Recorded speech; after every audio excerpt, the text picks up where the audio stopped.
വർഷകാല സമ്മേളനത്തിന്റെ രണ്ടാം ദിനവും പാർലമെന്റ് നടപടികൾ തുടർച്ചയായി തടസ്സപ്പെടുത്തി പ്രതിപക്ഷം. ബീഹാർ വോട്ടർ പട്ടിക ഉൾപ്പെടെ വിവിധ വിഷയങ്ങളിൽ ചർച്ച വേണമെന്നാവശ്യപ്പെട്ടുകൊണ്ടായിരുന്നു പ്രതിപക്ഷാംഗങ്ങളുടെ പ്രതിഷേധം. ഏത് വിഷയം വേണമെങ്കിലും ചർച്ച ചെയ്യാമെന്ന് കേന്ദ്ര സർക്കാർ അറിയിച്ചെങ്കിലും ചർച്ചയ്ക്ക് അവസരം നൽകാതെ സഭാ നടപടികൾ പ്രതിപക്ഷം തടസ്സപ്പെടുത്തി.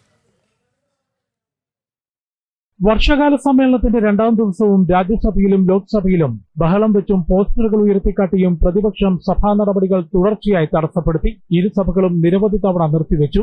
പഹൽഗാം ഭീകരാക്രമണം, ബീഹാർ വോട്ടർ പട്ടിക തുടങ്ങിയ വിഷയങ്ങളിൽ ചർച്ച നടത്തണമെന്നാവശ്യപ്പെട്ടുകൊണ്ടായിരുന്നു കോൺഗ്രസ്, സമാജ്വാദി പാർട്ടി തുടങ്ങി പ്രതിപക്ഷ നിരയിലെ അംഗങ്ങൾ ലോക്സഭയിൽ സ്പീക്കറുടെ ചെയറിനടുത്തെത്തി പ്രതിഷേധിച്ചത്. കർഷകരുടെ പ്രശ്നങ്ങളും ക്ഷേമ പദ്ധതികളുമായി ബന്ധപ്പെട്ട ചർച്ചകൾ പോലും തടസ്സപ്പെടുത്തിക്കൊണ്ടായിരുന്നു ബഹളം. തുടർന്ന് പ്രതിപക്ഷം ആവശ്യപ്പെടുന്ന ഏതു വിഷയത്തിലും ചർച്ച ചെയ്യാൻ കേന്ദ്ര സർക്കാർ തയ്യാറാണെന്ന് കേന്ദ്രമന്ത്രി അർജുൻ റാം മേഘ്വാൾ അറിയിച്ചു.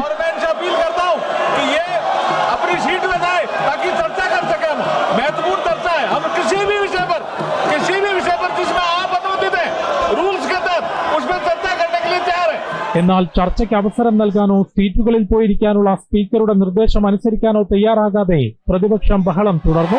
ऑपरेशन सिंदूर पे देखा है, इस विषय को भी आप ले आइए और सरकार हर विषय पे न केवल चर्चा करने के लिए तैयार है बल्कि उस पे जवाब देने के लिए तैयार है. तो मैं आग्रह करूंगा. പ്രതിപക്ഷാംഗങ്ങൾ ആവശ്യപ്പെടുന്നത് പോലെ പഹൽഗാം, ഓപ്പറേഷൻ സിന്ദൂർ വിഷയം ഇരുസഭകളിലും വിശദമായി ചർച്ച ചെയ്യുമെന്ന് ഇന്നലെ കേന്ദ്രമന്ത്രി JP നദ്ദയും രാജ്യസഭയിൽ അറിയിച്ചിരുന്നു. എന്നാൽ ചർച്ച വേണമെന്നാവശ്യപ്പെട്ട് പ്രതിഷേധിക്കുന്നതല്ലാതെ ഇരുസഭകളിലും ക്രിയാത്മകമായ ചർച്ചകൾക്ക് അവസരം നൽകാതെ സഭാ നടപടികൾ തടസ്സപ്പെടുത്തുന്ന നിലപാട് പ്രതിപക്ഷം തുടരുകയാണ്. ജനം, ഡൽഹി.